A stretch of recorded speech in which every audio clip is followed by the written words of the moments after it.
We've talked to clients about the fact that you just have to expect volatility at this point. I think, clearly, Friday made it clear, and even again yesterday, that the trade headlines are what really is mattering to the market right now. I was thinking about it, and I said, wow, it reminds me of this book I read a long time ago, The Agony and the Ecstasy. It was about Michelangelo. I don't know how I can twist that into it, other than Italy is somehow, involved in this too, with their coalition government in trouble. But at the end of the day, I do think you have to look through to the longer run.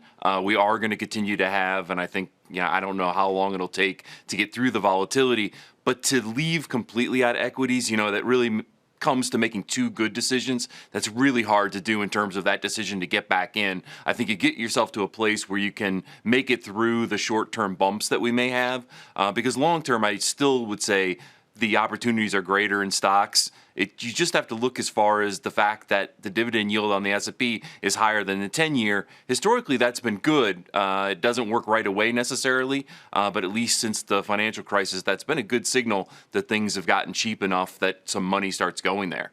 We just have about a minute left here, Bill. I mean, do you think that rate cuts are going to be enough to sort of offset any other weakness that we see from trade? It seems like the market is definitely pricing in a 25 basis point rate cut here coming up. Could we get more, and is it enough?